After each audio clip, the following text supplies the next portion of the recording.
Hello, hello, everybody! Wow, this is huge. Look how many. Oh, praise the Lord. Colonel Mastriano, where is he? He walked, oh, there he is, over there talking, working.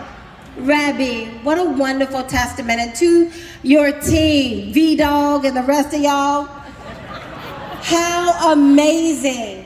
I am so humbled. I am so humbled. Let me tell you, because Colonel Mastriano, he was talking a few moments ago about how many petitions he turned in.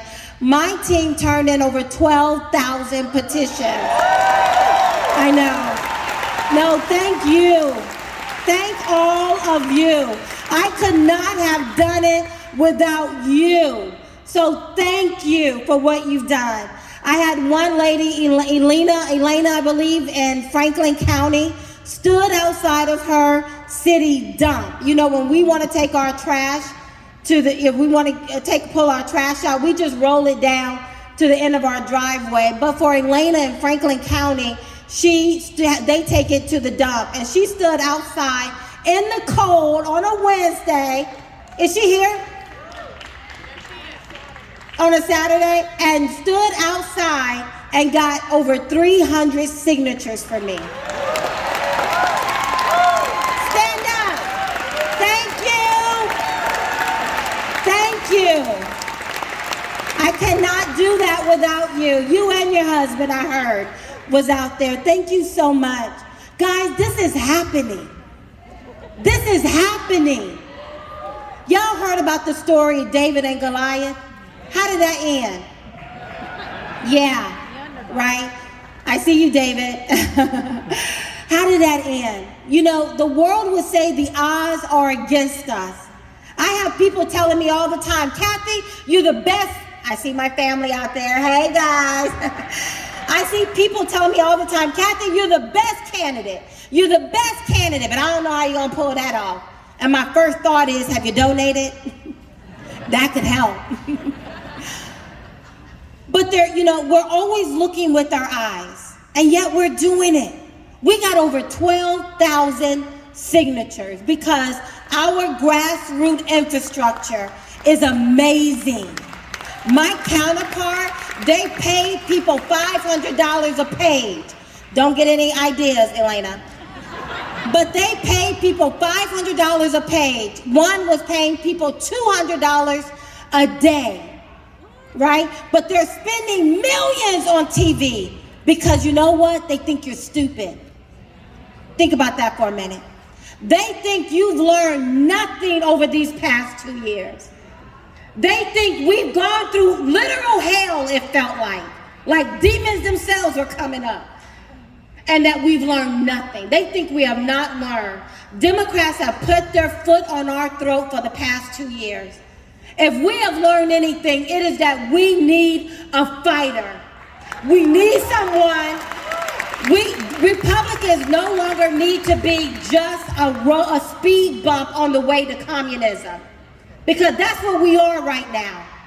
Most of on our side, I don't know what Democrats are doing. They suck. I mean, they're like termites.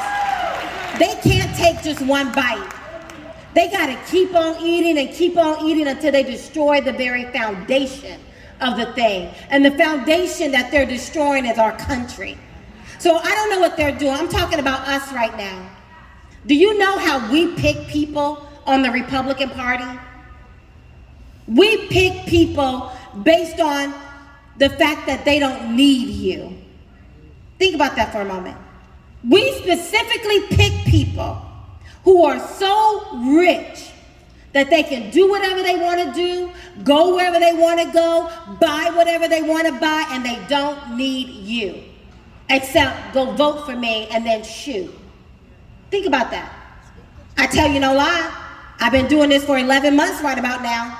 Do you know what the first 3 questions people ask me? How much money? Say it louder. How much money can you raise? How much money can you raise? Nobody asked me my values. No one asked me if I'm really a Republican or if I'm just a Trojan horse, right? How has that been working out for us? That we are picking people specifically because they don't need us. They can do it all by themselves. And then when we needed them over these past 2 years, where were they? How many of our legislators did y'all call? How many did you text? How many rallies did you show up to? As long as you're gone by 5, they're okay with that. It is time that we begin to pick people who actually need us, so that when we need them and we call them, they actually take the call. They actually work for you. Think about that. How insane is that? That we go around picking people who don't need us. Here's the reason why I got 3 carpetbaggers who are parachuted into our state. And let me tell you, I'll make a promise. When they lose, you will never see them again. And if they win, you will never see them again.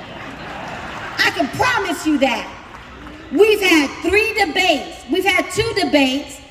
They did not show up. The 3 carpetbaggers who are spending millions on TV telling you they're gonna fight for you. They're gonna work for you. They're gonna stand up for you. We just had a 3rd debate, and guess which one has already said he's not showing up? Y'all know.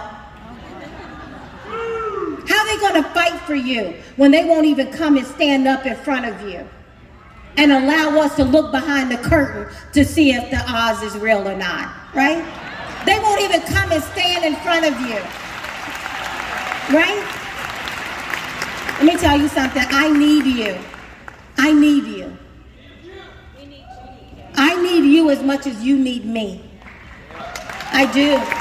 I am your best chance at ever getting anyone in office who will actually fight for you, who actually understand the issues beyond just the surface. Most of these people, let me tell you something. We gotta put our head on a swivel. These are serious times we're living in. These people are not playing with us. And Dr. Turley, I agree, the odds are in our favor. But how many of you think they're gonna just give our country back to us? Ain't nobody gonna give us our country back. We're gonna have to go and pry it out of their hands. And you're gonna need a candidate who is willing to go into every single corner of this Commonwealth and go get those votes. We have the best story to tell in the Republican Party. We just gotta stop picking people who suck at telling it. We gotta stop picking the same old people. What's the definition of insanity? So stop doing it. Stop doing it. That's insane. We picked the exact same person, saying the exact same tired story. They memorize our talking points, and then they come in front of us and parrot it back to us. And we're like, oh yeah, that sounds really good. Get out of it. Get out of the itching ear syndrome and begin to pay attention. We got everything to lose. How many of y'all know our country is in trouble? Look at that. We got everything to lose. I am running because I love my country. Like so many, you made a conscious decision, didn't you, Colonel? That if you were called to lay your life down for this country, you would have, didn't you? I remember making a conscious decision. I was getting ready to graduate from boot camp in Fort Dix, New Jersey. I was walking across the base and I was minding my own business and I had an epiphany. They could send me to war and I could die. I probably should have had that epiphany before I signed up, but better late than never. And I remember as a very young girl thinking to myself, I mean, what would I be laying my life down for? And that started me at a very early age, 18, of reading one substantive book about each of our founding fathers. And then it caused me, even to this day, of continuing to read. Who are we as a nation? Let me tell you my story. I grew up below the bottom rung of the economic ladder. Some of you may not know my story. I grew up on a pig farm. I grew up in a home with no insulation, no running water, an outhouse in the back and a well on the side. I often say we were so poor we couldn't afford the other O. We were just po. But God was so faithful. Because when you're a child and you're loved, you have no idea how dire your situation is. But it was pretty dire. But as I compare my life to my children, I have two children. I am two kids. I am a black woman married to a black man raising black babies. And I'm always constantly comparing and contrasting the world in which I grew up in versus the world my babies are growing up in. Because see, my babies are real privileged and I make no apologies about it. I am so grateful to God. My babies have no idea what it feels like to stand in front of an empty refrigerator door and wonder where their next meal is going to come from. I'm grateful to God for that. My babies have no idea what it feels like to sit in a dark room because their single parent mother cannot pay for both the rent and the light bill. My babies have no idea. They're living real good lives right now. And I'm so grateful to God that this country has afforded me the opportunity to be able to claw my way from underneath a rock and to be able to build a different life for myself, to create a different story for myself, right? But that America that allowed me to be able to claw my way into a different story, that America is about to come to a close.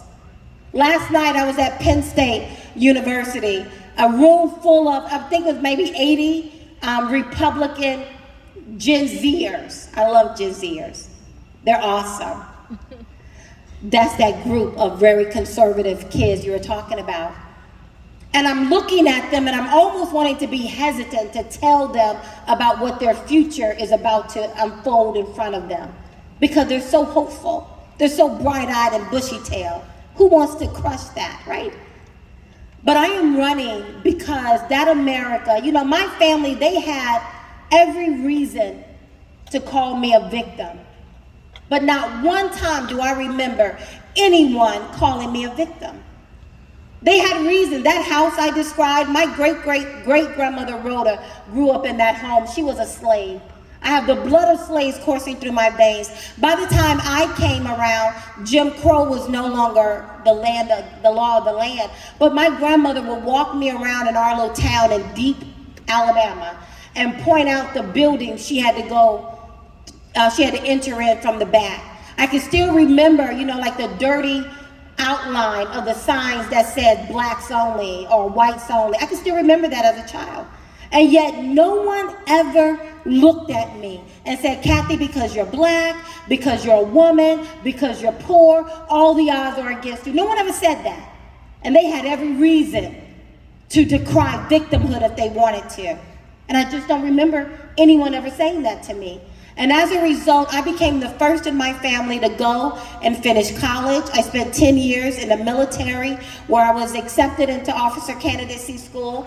I loved all 10 years. I had the best time. I'm so grateful to God. I spent several years in the financial industry working with A.G. Edwards & Sons and Bank of America Capital Asset Management. I've analyzed hundreds of companies. I know exactly what causes those little line items to go up and down. And guess what? Incentivizing people not to work is not how you grow a business. It's not how you grow an economy, right?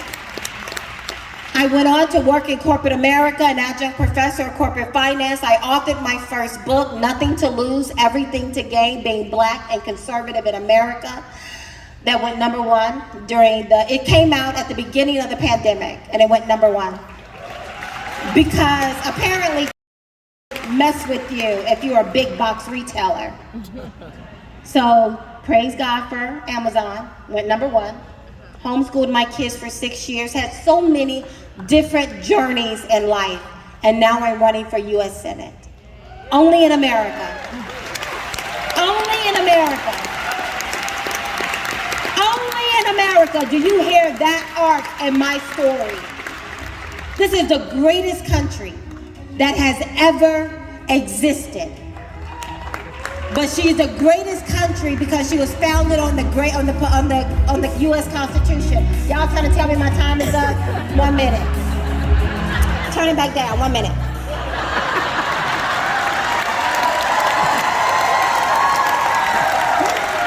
Listen, you need a candidate who has a backbone that is sturdier than ear cartilage. We're in a battle. Senator Doug, he's always talking about walk as free people. I used to hear you say that and it didn't really register. But let me tell you, that is the best antidote to totalitarianism. Refuse to be a slave.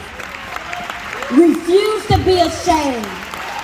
They will try to make you ashamed. All this praying, all this talking about Jesus this and Jesus that.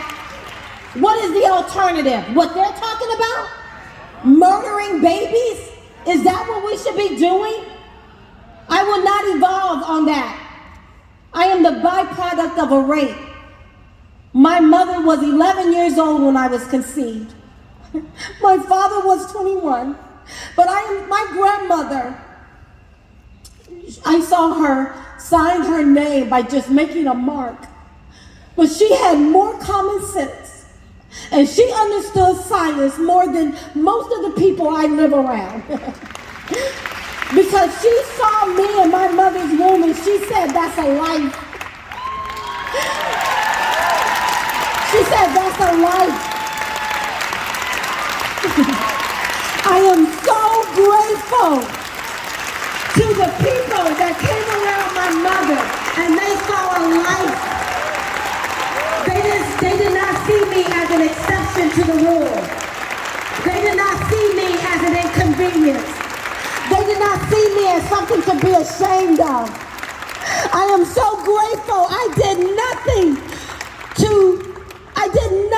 for someone to look at me and say, I'm going to murder her.